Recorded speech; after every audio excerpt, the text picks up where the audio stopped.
Now we can start the design part. Today we will see how to create a first-person camera. But first of all, what is a camera? A camera is a device through which the player views the world. It can be moved, rotated, as any other 3D object, like our cube. But how can we move or rotate our camera? The movement and rotation of a camera is done with a transform matrix. So we have to multiply together the various rotation matrices, taking care of the order in which they are multiplied, as we already seen in the 10th video tutorial. And in the resulting rotation matrix, we have to set, in the 4th row, the position in which we want to move our camera. Very well, we can call the resulting matrix camera matrix, that is, in word space. In word space means that we are transforming our camera inside our 3D world. Good, but is camera matrix enough? Unfortunately, no. The next thing to do is to find a way to transform the object of our world relatively to the position and orientation of our camera. As we are seeing in the video, the cubes in the world are stuck.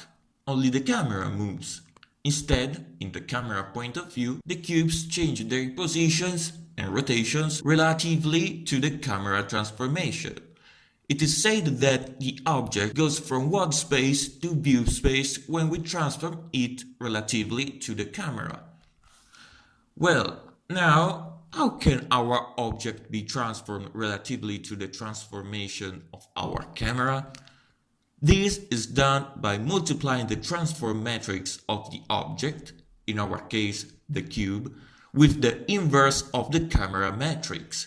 The object matrix can be called also word matrix. The inverse of the camera matrix is also called view matrix. The result is a relative transform matrix that converts the vertices of our object from word space to view space. So far, so good.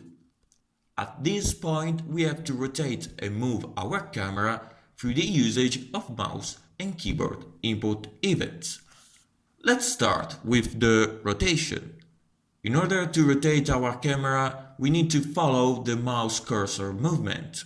Since we move our mouse cursor along the X and Y axis of the screen, we have to rotate our camera around two axes. When we move the cursor along the X axis of the screen, the movement seems to correspond to the rotation around the Y axis of the camera.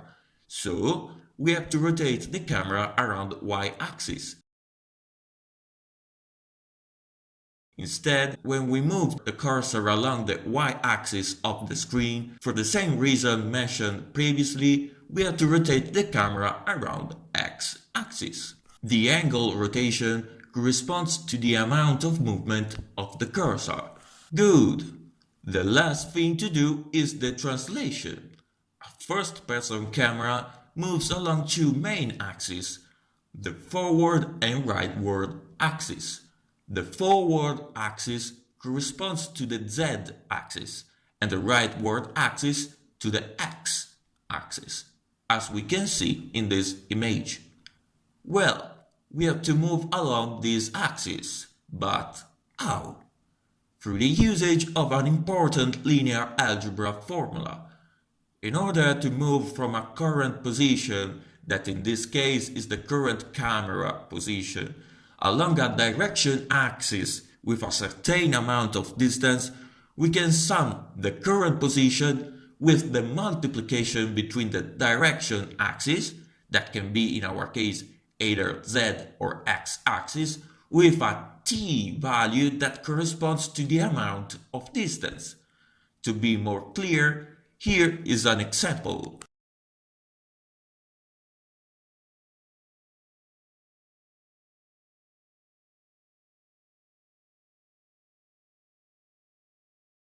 There is only a question to answer.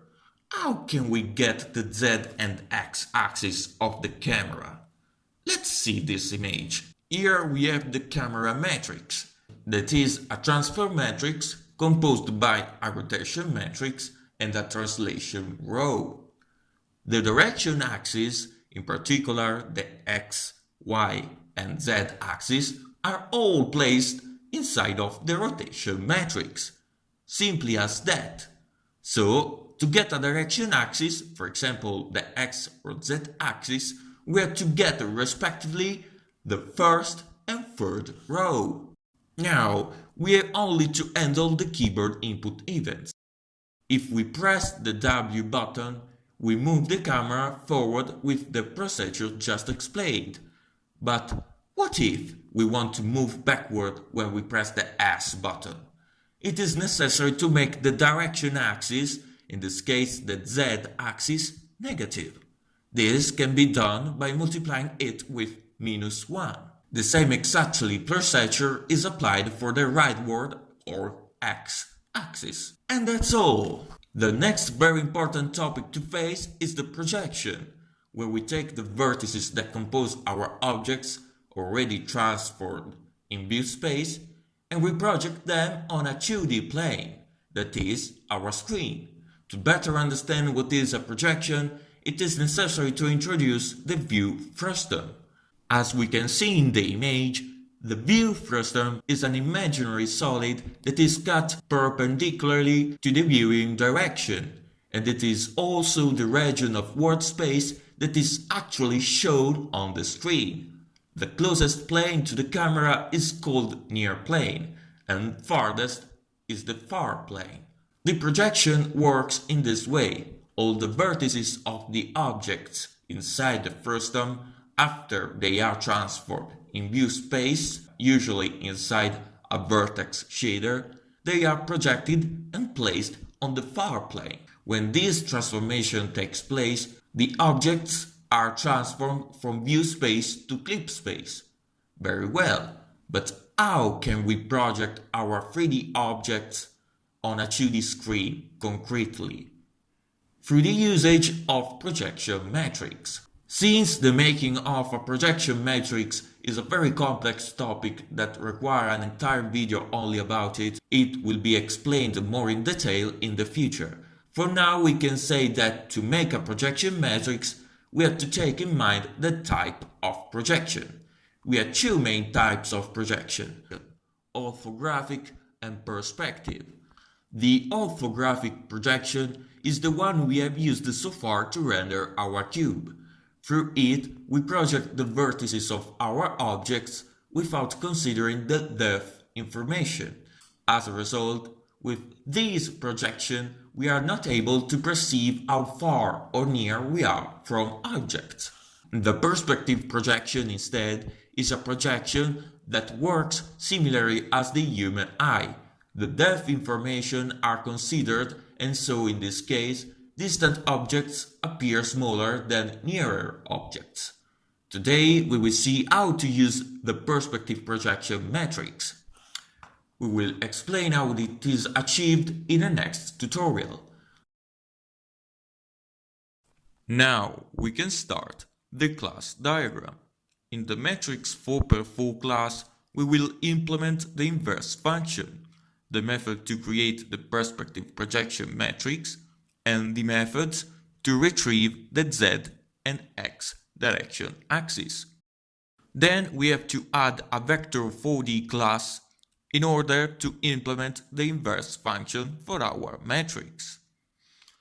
In the vector 3D class instead, we have to add two operator methods that are the multiplication and sum operators in order to implement the linear algebra formula just explained. In input system, we will add two methods, set cursor position, that allows us to move the cursor, and show cursor, to hide the cursor when we move the camera. In the end, the class diagram will be like this. Now we can start the implementation. As first thing, let's go to matrix 4x4 header file and let's implement the inverse function. Since only the explanation about the making of the inverse of a matrix requires an entire video only about it, today we will use the helper text file, in which are inserted some complex functions. You can download it from the link in the description of the video. Let's open the text file and let's copy-paste the inverse function.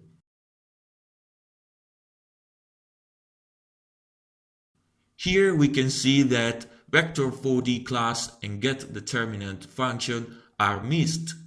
Let's start to copy-paste the getDeterminant function.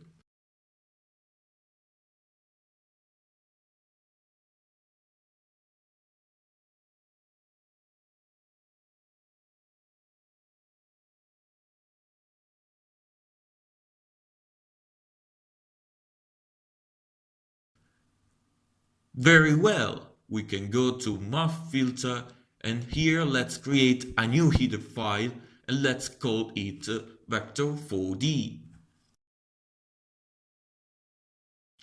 Since vector4d is a really similar class to vector3d class, let's copy-paste vector3d header file inside vector4d header file.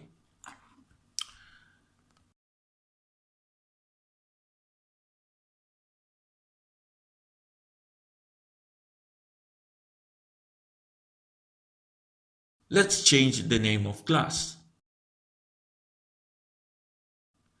Let's delete the lerp function that is useless at the moment for vector4d.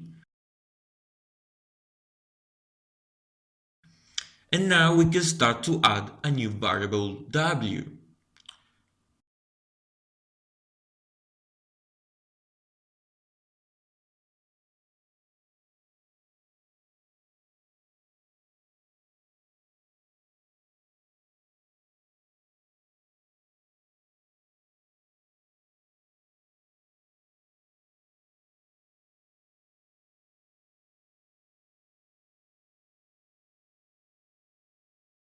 Very well, the vector4d class is ready. Let's return to matrix 4x4 class and let's include the vector4d class.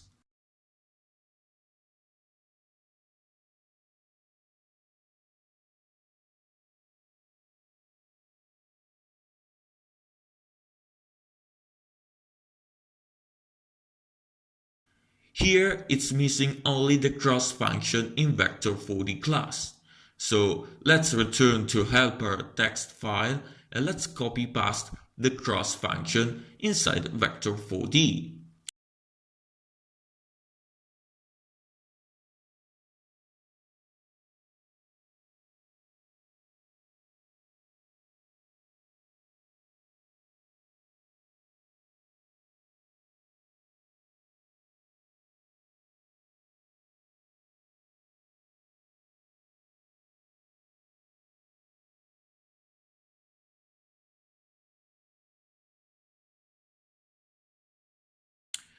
Very well, at this point we can finally start to create our camera. Let's go to App window, and since the name of function updateQuadPosition is a bit outdated, let's change it with a more simpler update.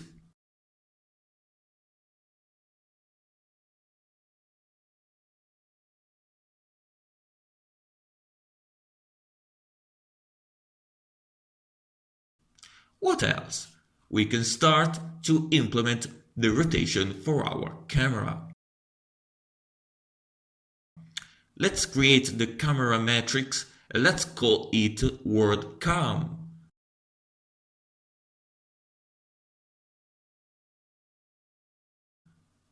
Now we can create the rotation matrix around x-axis and around the y-axis using the same angles used in the previous tutorials.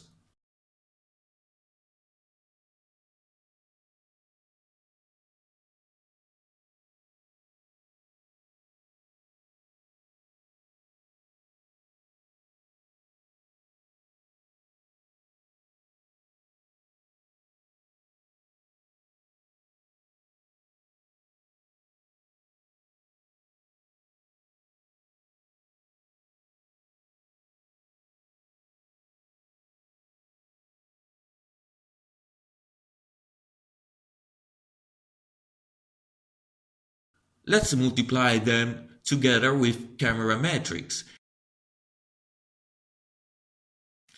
The last thing to do is to make our camera matrix a view matrix, and we can do this by inverting it.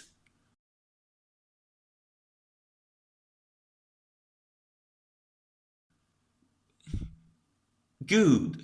Now we can fill our constant buffer with the word matrix of our cube, that is an identity matrix, with the view matrix just created, and the orthographic projection matrix previously used. And in the end, let's translate our camera backward of 2 points along z-axis, in order to not be inside our cube.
Let's try it out. Very well, it works.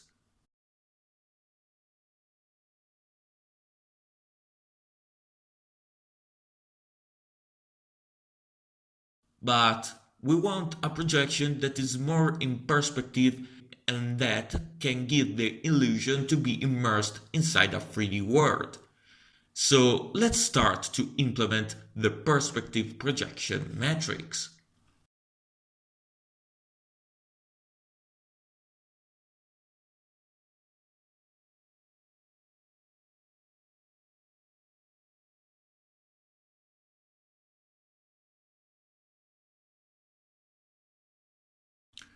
As we already said in the introduction, the making of a perspective projection matrix requires an entire video only about it.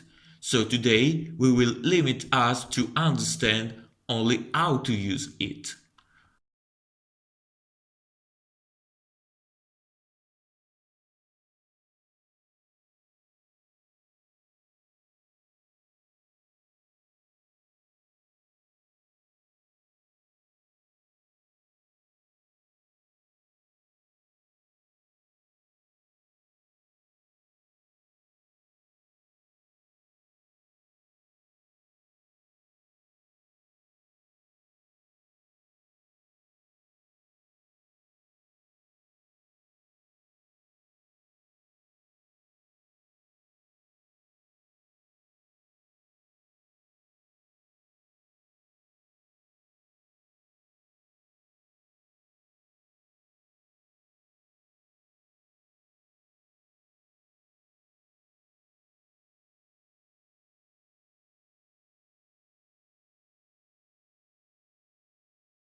Let's see the parameters. The first is the field of view angle. If it is a big angle, we will have a wide view of our world, otherwise a very narrow view. The aspect is the aspect ratio of our screen, that is the division between the width and height of the screen.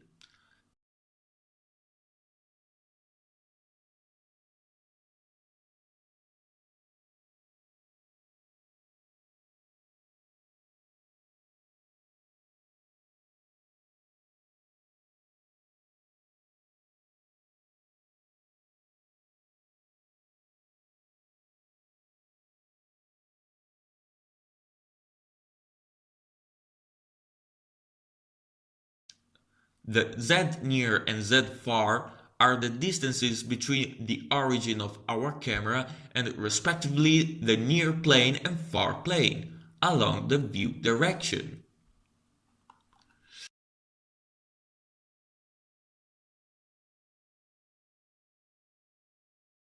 Good, let's see if it works. And it works. Now we have a better illusion of immersion inside a 3D world.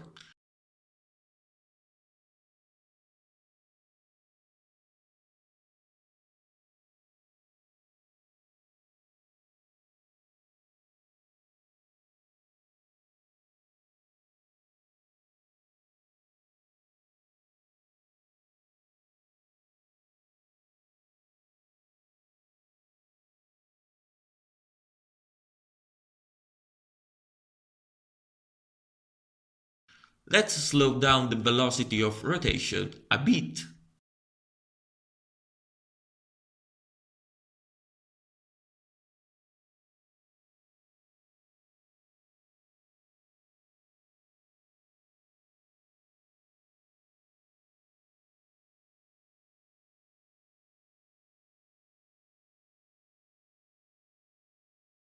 Here, the direction of rotation seems inverted respect the movement of mouse cursor.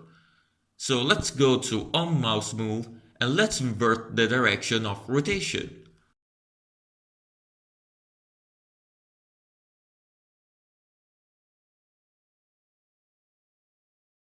Very well. Now the rotation for our camera is complete.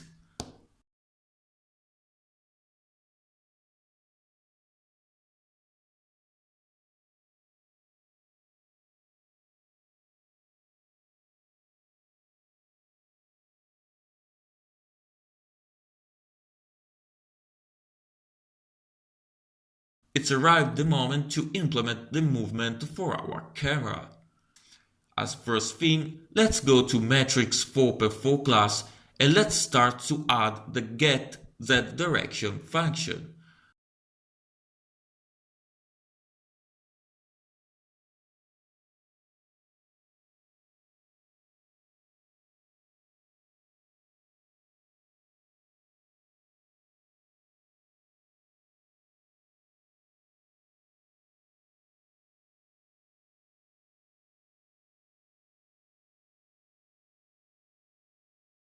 Where we return the z-axis that is available in the third row of the matrix.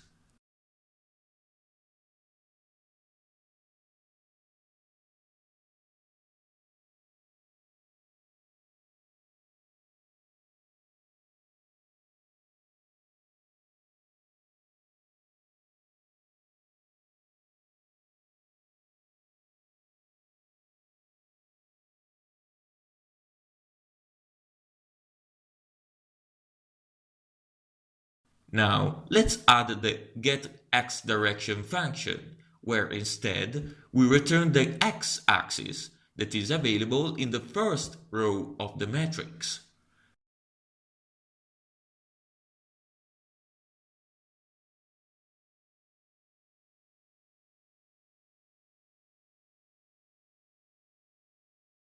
As last thing, let's add the get translation function, where we return the last row where the translation of the transfer matrix is placed. Very good. Now we can go to App window and we can start to move our camera along the Z-axis using the linear algebra formula discussed in the introduction.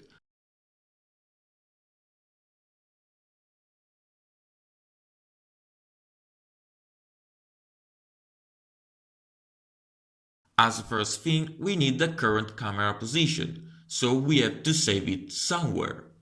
To do this, let's add a matrix 4x4 attribute in App window.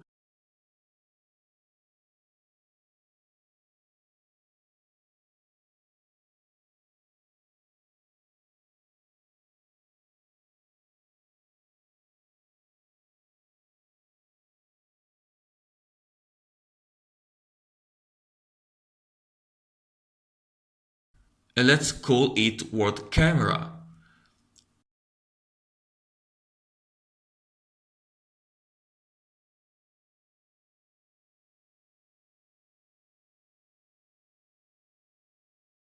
Now we can retrieve the current camera position and we have to sum it with the multiplication between the direction axis, in this case the z-axis, and the amount of distance. As we already said, we need to invert the axis when we move backward by multiplying it with -1. In order to do this, let's add a new attribute in App window and let's call it forward. This attribute represents the sign of direction.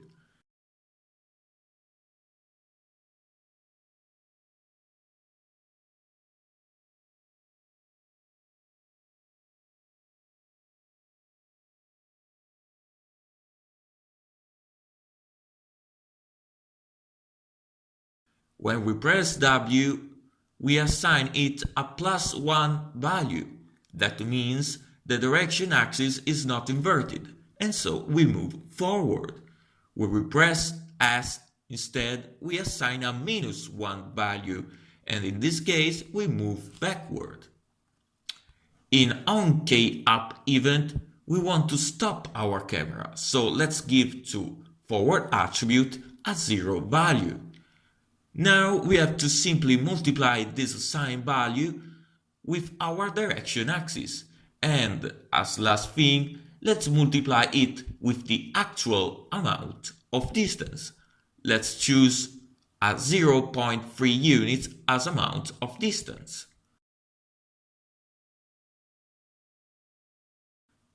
But we have a problem here.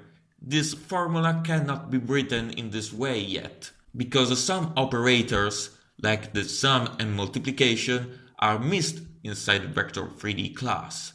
So let's come back to Vector3D class and let's add these two operators.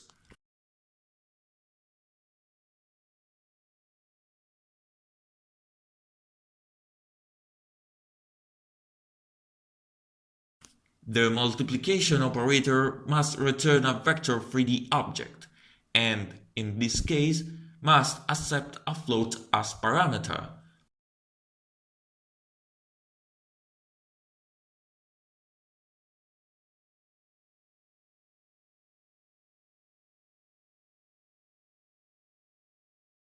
The implementation is straightforward. We have to return directly a Vector3D object where we put each member of the current vector multiplied with the float parameter.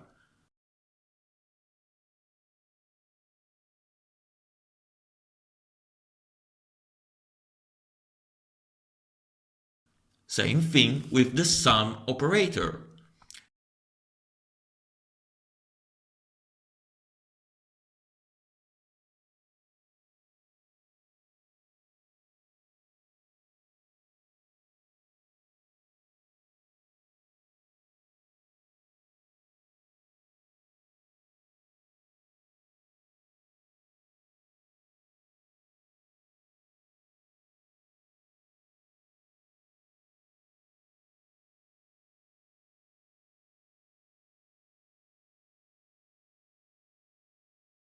Very well. Let's return to App window, and here let's change the translation in the word camera matrix with our new position.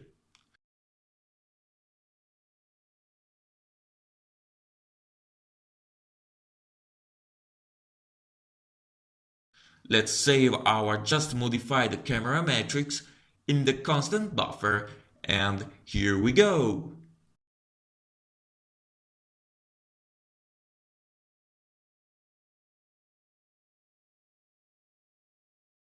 To be more precise, let's go to onInit function, and here let's initialize our camera matrix with a translation of -2 units along z-axis.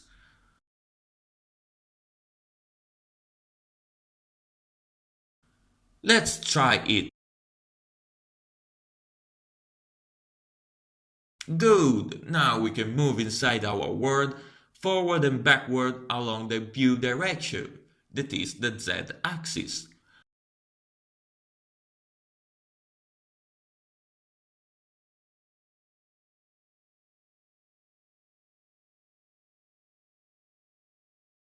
The only thing that remains to do is to move the camera rightward. Let's do it. We can start by adding the rightward attribute in App window.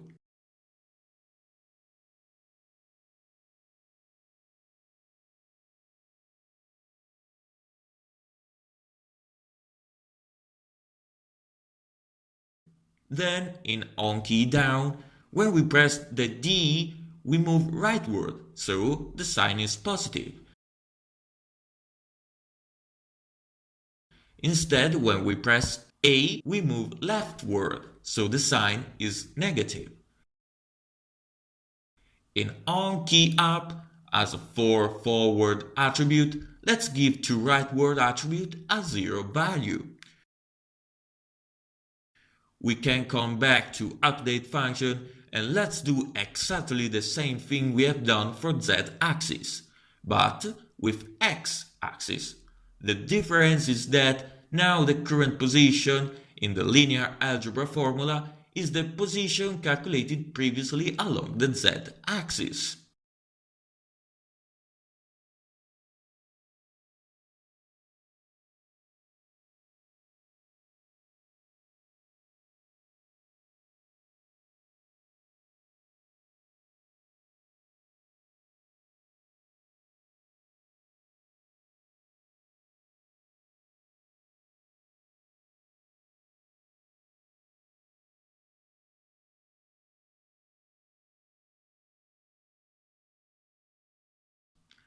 Let's try it out.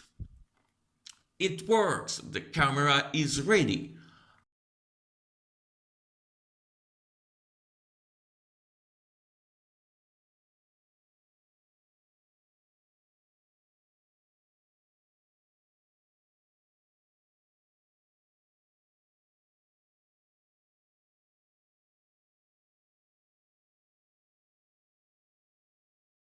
Unfortunately, our cursor gets stuck when arrives at screen boundaries, and this doesn't allow to rotate freely. In order to solve this, we need to implement the set cursor position in the input system.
Now we have to move forcefully our cursor in a point of the screen. When we move the cursor, we have to get the difference between the first position and the new one. After that, we reposition the cursor exactly at the same previous forced position. This allows us to not move the cursor around with the risk to get stuck at screen boundaries, allowing us in this way to rotate freely.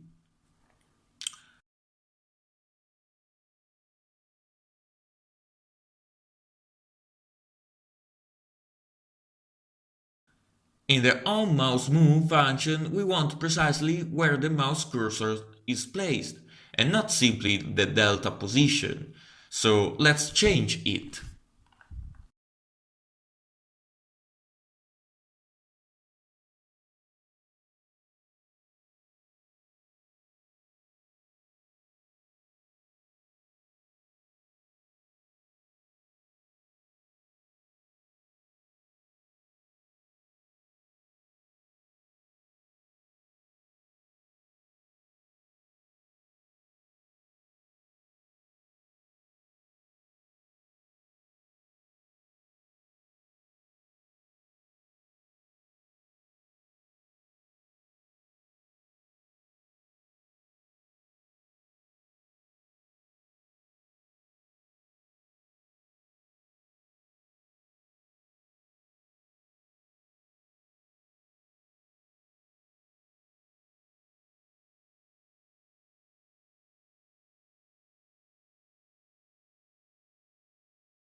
Let's see if it works.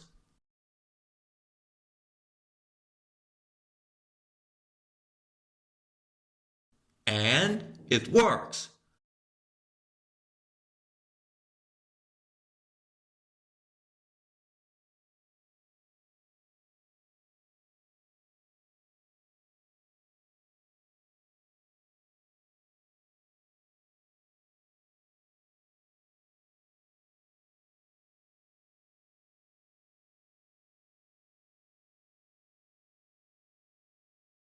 But that cursor in the middle of the screen is a bit annoying. Let's hide it by implementing in input system the hide cursor function.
And here we go!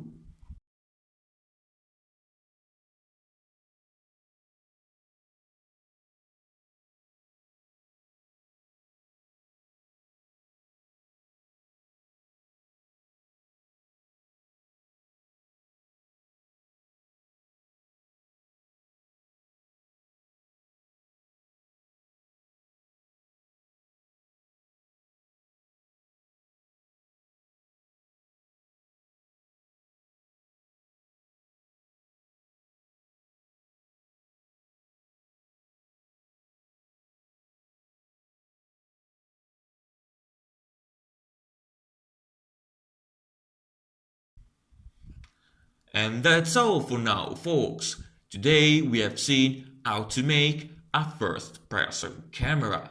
In the next video tutorial, we will see how to improve the engine architecture in order to load 3D objects from files like FBX, OBJ, and so on. I hope you enjoyed this video. See you soon. Thanks for watching.